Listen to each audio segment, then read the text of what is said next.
Good morning, people. Right, it is Friday the 3rd of April, and I've got two trades under my belt. Two winners, pre-Frankfurt Open, and then the what is sort of the inevitable reversal after they push it to a certain level. So I'll explain the levels in a moment, but let's just drag this second trade of the day. And it is only 7:32 in the morning. Apologies for the snivelling and sniffing. I am beginning to think I've actually had this COVID thing, because if you follow my videos you'll know I've been struggling for 6 or 8 weeks now, and it seems to be bad in the mornings and bad at night. Just snotty, just feels like a snotty cold. But anyway, back to trading, and well, no, first off, I feel for everyone that has had this COVID and unfortunately died from it. It is awful, the situation we're in, so we just need to be kind to each other, which is part of the reason I'm really whacking out these videos, in the hope that it helps some of you to actually simplify your trading. I know it looks really complicated with all these lines on here, but you need to watch the videos. You need to watch the back to basics ones.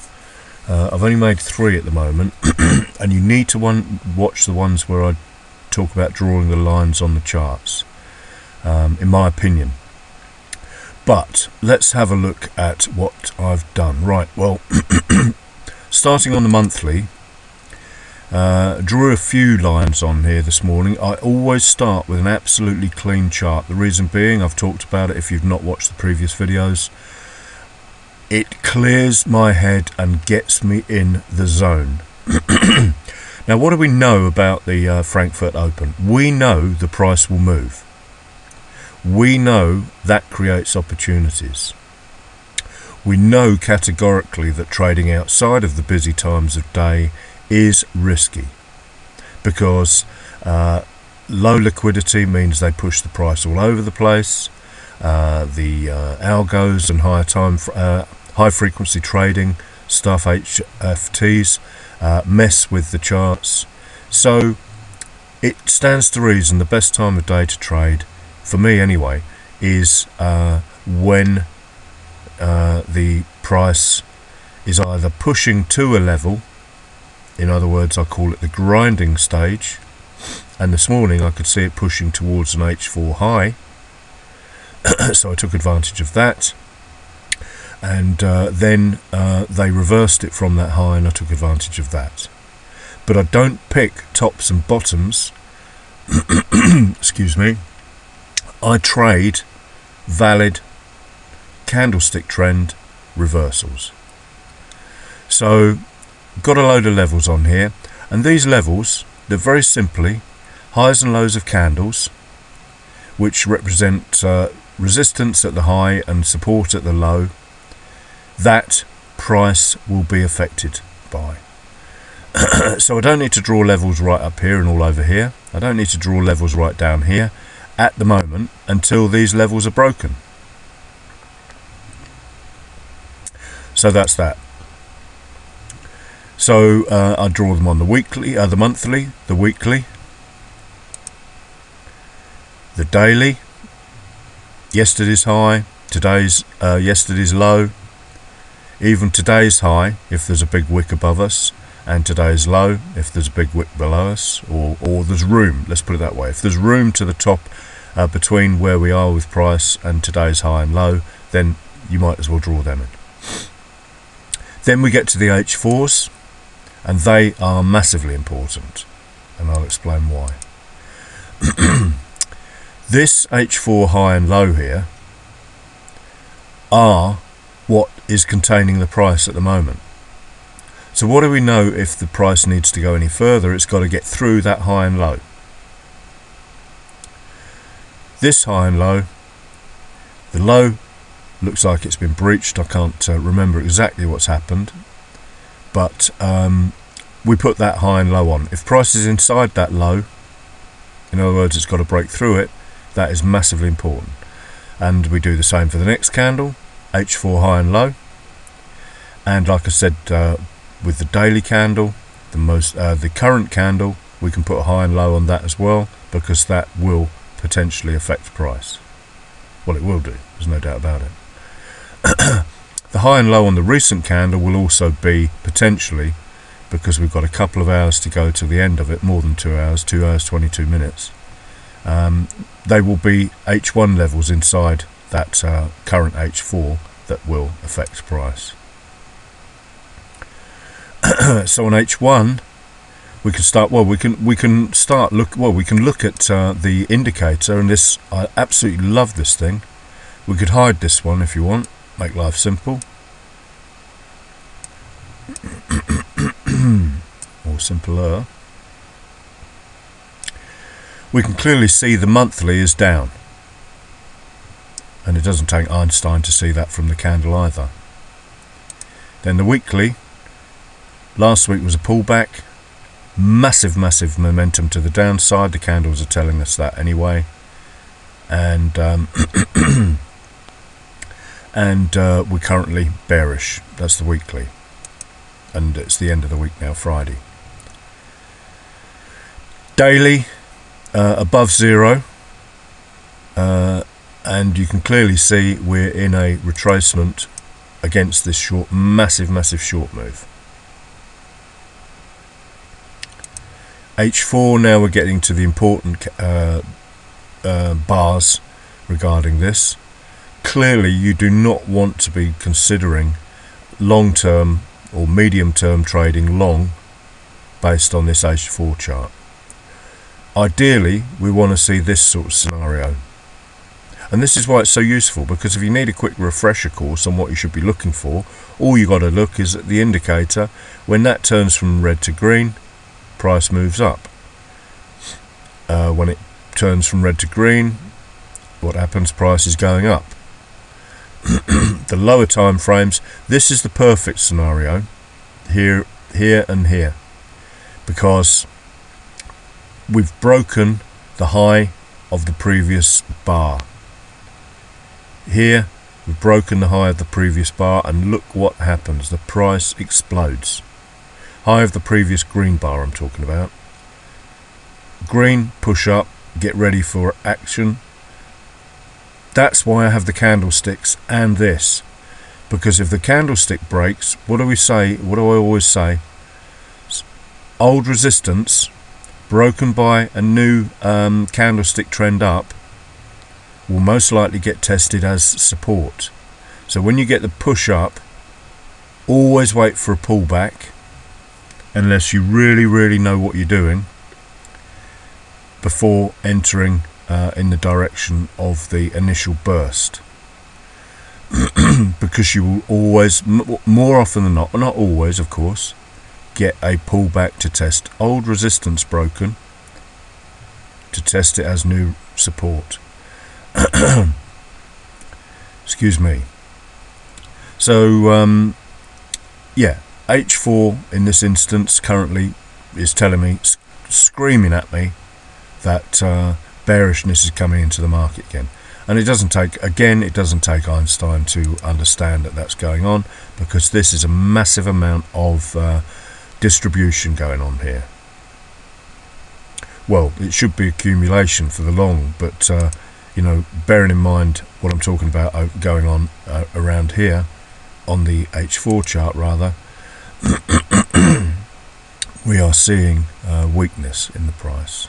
But I suppose it could, you know, you could say it's still going up, it's accumulation, but this isn't the proper formation of a trend in my opinion. You know, you want to see something like this: high, low, lower, high, and then finally a lower low, and then a pullback. There is nothing. Low, high, there's no higher low, higher high, pullback and continuation. So this is looking scary for a pullback. Now it might just come up, it might want to push all the way up here to test this old support, as resistance. Coulda, woulda, shoulda.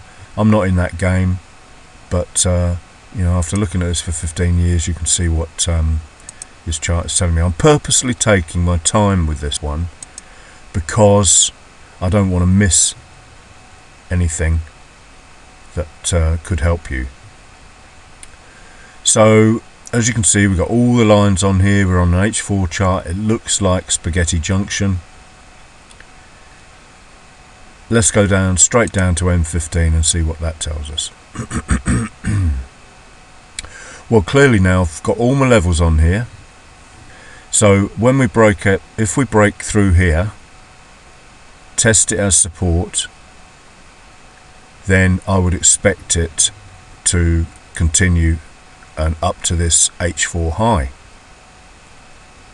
Wanted to start drawing the H1 levels in here as well, because they will affect price, as I said. But prior to 7 o'clock in the morning, when the price was here, this M5 high is just representing the last trend, candlestick trend. High, low, lower high, lower low. I wanted to see that low, that high broken by with a close before I entered. And as you can see in here,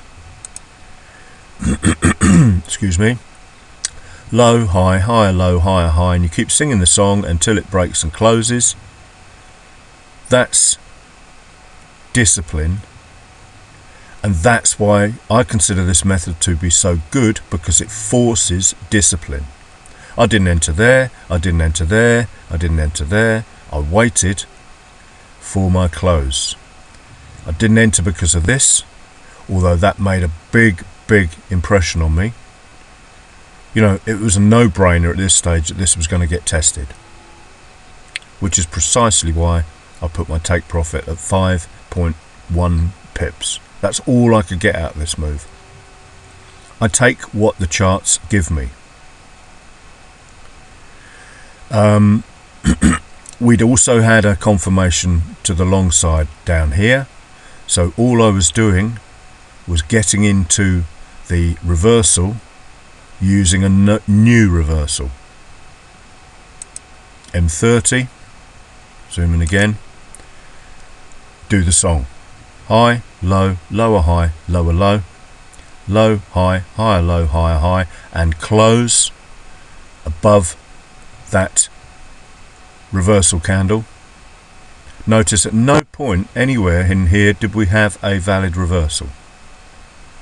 This is why, in my opinion, this is so powerful. When they happen for a reason. We'd gone from negative territory with the indicator to green above zero. This is a totally free indicator, so Google it and grab it. In my opinion, it's priceless. So that was my trigger for considering longs. Then we even had the pullback, which I just talked about, how, you know, how powerful that is. And you can trade those, as I said many times now, on the H4, the daily, whatever.